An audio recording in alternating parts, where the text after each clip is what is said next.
And that's the reason why we are saying we should perhaps review this provision. And lastly, on advertising, if we were to impose the 15% excise duty on advertising, and remember this had come in last year as well, and this committee considered it and said no, it's going to have a negative impact in terms of job creation. We already saw losses in terms of the media and advertising space because of the reduced spend by this company. So we are requesting this committee to consider that and remove that particular provision. And one of the questions that has always been asked is, well, but we need to regulate this sector. And we are saying, as a sector, we are actually ahead of the game in the sense that we are self-regulating. We've got self-exclusion, which is basically you opt to not bet, and the system will not allow you to bet until the period you've selected expires. We've got account and age limits so that not everybody is limiting. So this is a sector that is self-regulating and is working quite well as we speak. The most important thing is that you cannot even use your bonga points to bet, because we do not allow that kind of transaction. And so when people talk about it being a harmful vice or a vice in the society, really this is a sector that is trying to self-regulate. Now it's important for us to consider what is a comparative practice. And Chairman, I think if you look at Tanzania, because this is a market that has really done well, you can see that overall they started just like Kenya, 20% withholding tax on winnings. They had a decline in terms of their total tax take. When they reduced it to 15%, the growth went up 48% in terms of total tax revenue. They further reduced it to 10%, and it went up to 13% year on year. And what that suggests is that this is a sector that can potentially grow and contribute to Kenya's revenues if it's properly nurtured. Now, we're just looking at some statistics, Chairman and members.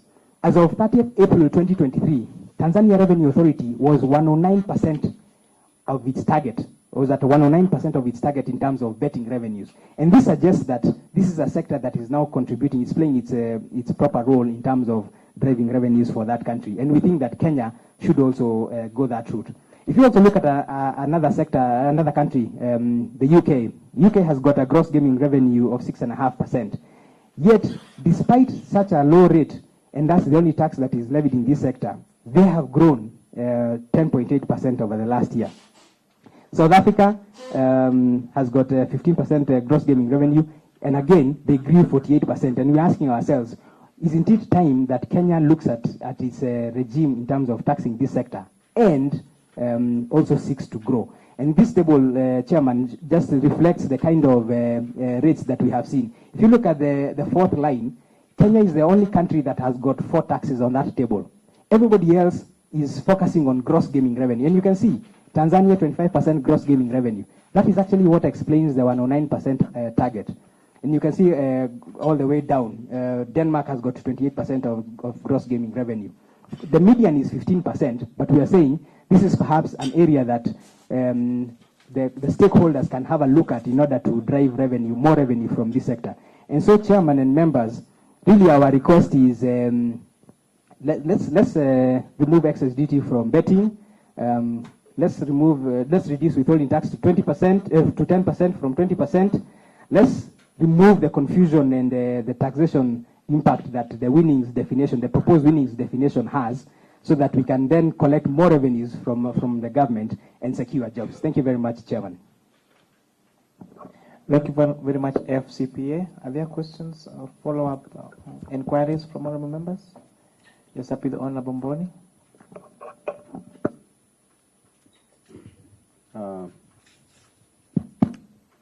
Thank you very much. I really didn't want to talk much about this sector because for the last 3-4 years, when I've been in this committee, I've seen what has been happening to the sector. It's a sector which we need really to look at it. And as a country, we ask ourselves, do we actually need to acquire this sector, or we tax them to death? So it's something which, as a country, we have to really think about. But I was just wondering, your last table,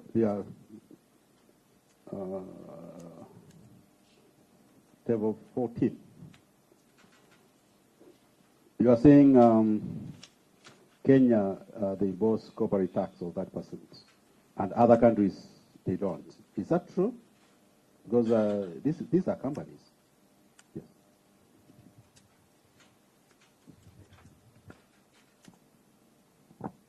Is there another question? Maybe I would like to hear your views about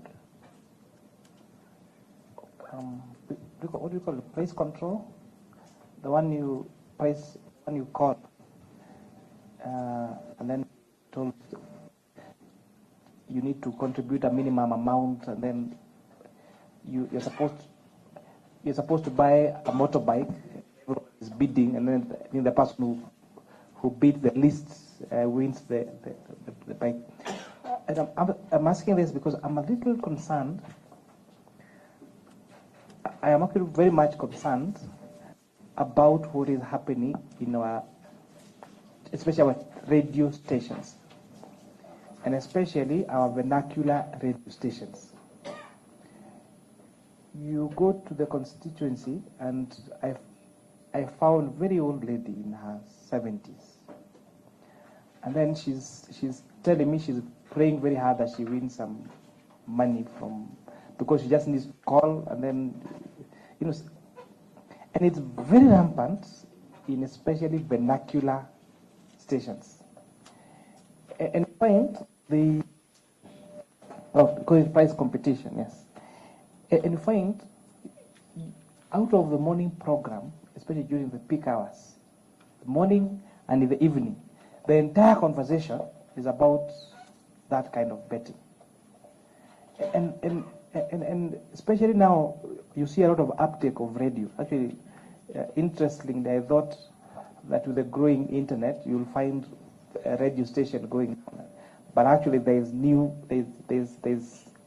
considerable growth in listenership for radio, even more than TV. So if, as a country, we're spending all that time in the morning and in the evening talking about betting, even if it's not illegal, but as a country now, we're going to become a country of gamblers.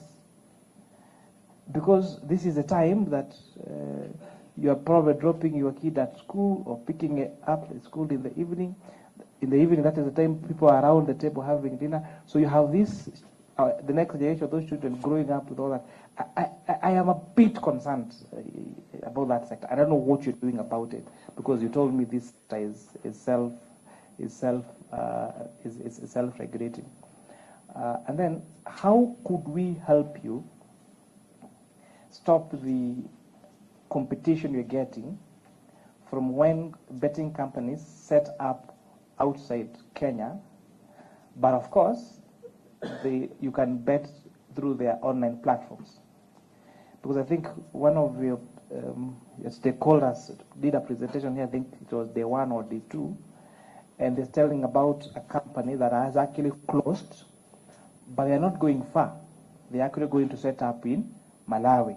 And therefore, their customers are still going to bet from here, but the company is going to be in Malawi. Therefore, we lose out on the employment opportunities from that company, and then we lose out on all the taxes we have. So, and I know the digital space is difficult to regulate, but how can we help to make sure that you are competitive and to sort of prevent that, where you go and set up in a neighboring country where the tax regimes, whatever, more favorable, but you still have, it doesn't help anything because you still have the betting, we call it the punters, or the betters, still betting from here. Proceed, FCPA. Thank you very much, Chairman, for those questions. And let me start from where you've stopped, because that really is a point of concern for the industry. When you have, we call it offshoring. When you're offshoring these operations, essentially, the betting companies in Kenya do not benefit, neither does the exchequer benefit. In fact, if anything, we are exacerbating the problem that we have of foreign exchange, because nobody in Malawi will take your Kenya shillings. They will want to deal with dollars, which we are in short supply. So we do agree with you that certainly this industry needs support. But allow me to just respond briefly to Honorable Mboni's question through the chair about the clarification on page 14. Indeed, Chairman, these other countries do not impose corporation tax, even though these entities are companies. And the reason is, it is more efficient and better for the revenue administration to tax one item, and that is gross gaming revenue. You see, what currently happens is that I've got my bets, I've got, say somebody has bet 1 million shillings, and then I have paid out, say, 200,000. So my gross gaming revenue is 800,000. On that gross gaming revenue, let us take a cut. And some of these countries like Tanzania, they take 25% of that amount. So it's like taxing the gross profit here. And then after that, we leave you alone and we let you be. So from an administration perspective, it is so much simpler for the entire sector. And that's the reason why you see Tanzania is going ahead. South Africa, the same thing. All these countries that we've listed on page 14, they only impose gross gaming revenue. And that makes administration easier, and we'll never have to fight about expenses back and forth. And so that is the answer to Honorable Mboni's question. It's only in Kenya where we have a corporate income tax on these companies, in addition to gross gaming revenue. So effectively, we are taxing it twice. Honorable Mboni, you now, you see now the concerns you're getting. It's up to the Honorable Mboni, then Honorable Kenan, Grab, then Honorable Deep. I think my good friend, that gentleman is my friend, by the way. But I think on this, I'm differing with him. And I think we need evidence of this, because there's no way you can tell us in these countries, they don't charge corporate tax. Is it that really they like gaming these countries? Is it that, I mean, gaming is a very, very good thing. If they are tasking, imposing tax on, corporate tax on companies which are manufacturing food, right? And then gaming, they are not. To me, seriously, as an economist, does not really make sense. I think give us some evidence so that at least we can be very comfortable with what you are saying. Thank you. Thank you, Honorable Kenan. Thank you, Chairman. I came late, but I think I got the gist of the matter. I can see what is being proposed. First of all, this particular sector, once upon a time, the Kenya charity system, with their kiosk, you know how it used to work. It used to be even an abomination. You know the class of people who are associated with the Kenya charity system, and those kiosks and how it used to happen. I think right now we need to address two things. One, I don't know whether I'll call it a moral or ethical issue. I think the issue the chairman has just raised, yeah? Because right now, like, we have a country to protect.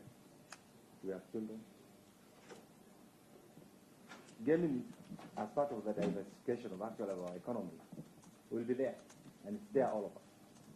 But equally, if we put a lot of emphasis on this at the expense of everything else, because right now kids are not going to school, very soon most of our productive groups actually might stop working and just say they need to game.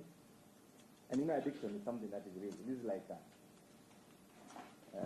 alcohol. It's allowed, but it comes with certain restrictions. Do it, but let it not have an impact on the mental growth, the physical growth, the psychological growth of anybody, again, those who are not in that particular grouping. So, Chairman, I don't think whether the issue of self-regulation is workable. It can't work in this particular case. We have to agree on non-regulations that everybody will be expected to follow. So that's the first thing on this. The second thing is you have presented a green picture on the dyeing sector. Let's just do a comparative analysis. 2018, 2019 is when this field was fairly new. Everybody was expected. You go around that if you bet on 100 shillings, you'll get this. And I think this should be attributed to your own failures as a group. Maybe you didn't meet the expectations of those who are betting, the bettors. And that's why You know, it's like if you have had close to 1,000 people betting for winning $1 million shilling and one person wins, the other 1,000 people betted, one person got. You have how many people now? 999. Those 999 will be discarded. Certainly the numbers will reduce. Then if somebody has been betting for 10 years, 15 years, maybe they call it 2 years, 3 years, and their luck didn't come, obviously we expect this. So this dying sector, Chairman, this graph should be attributed, this should be the fault of the company. It's not because of the tax and this. Because if you look at it, you know, it's presenting. Then too, we're making comparison with Malawi. I know Malawi very well. I'm sorry. I know this is an open platform. There's no comparison at all between Kenya and Malawi. In every aspect, yes, geographically we're in, geopolitically we're in Africa. You know the state of the economy right now. You know the state of the economy. Without prejudice, yeah? Because I have a lot of reference actually to international relations. So there's no comparison at all. Tanzania, the circumstances are completely different. We may be in East Africa together. Of course, they're also in SADC. Again, the comparison. So I think what we need to do is, for me, I need to be persuaded. Self-regulation out of question. Let's agree on acceptable regulation. Your contribution or the contribution of this particular sector to the economy is not something that can be denied, something that will be there. But equally, we need also to put stringent measures that will safeguard your business. Because you're not offering humanitarian services. You're also there, still on business. Your driving point is business, is profit motivation. For those of us, you are servants. We are your servants. You are elected. We have 3 roles: to protect the rights of the citizens, protect the rights of you people as the profiteers, or the agents of what are they called? Yeah? This is the better, as the chairman has called it, the planters, for their right to buy. But more fundamentally, we have also a country where you, me, and everybody else subscribe to as a citizen, or as, of course, the planters can be here as investors, can also be as business people, can also. So all these combined, I have gone through your presentation. I appreciate your elegance. I also appreciate your, but really most of them are misleading. Just to, create a bit of emotions. And I expected you now to say, this proposal, counter proposal. This is a fact that's been proposed. These are the pitfalls that have been identified, both in law, can even be perceptual. And, perception is one of the biggest impediment actually to effective communication, and that might be the challenge. So bring out the salient issues so that we can come up. The law is not static. The law is not static, so that as we look at this critically from a tax point of view, because this committee is in charge of finance, indeed, we also look at the overall picture that might not have been actually captured within the framework of this tax proposal that will ultimately add value to the well-being of your company, the well-being of the people of Kenya, that will also not deny the government the taxes required, because without the taxes, we'll all lose. But that's the approach that I want us to take, instead of creating this narrative. Everybody who is not familiar with the details is scary. Like you're saying, this tax should be disregarded completely. But that's not the issue. Bring the underlying issue so that we can reason together. Thank you, Chairman. Thank you. Another Masala. Thank you, Chairman. I want first of all to declare that I have never participated in any betting business in Kenya since I was born. Whether I'll never. I want to declare that I've never engaged in any betting, so I'm not part of the clients in any way, whether it is the local karata in the villages, or the pool, or whatever. I've not, or the radio shows. I've never.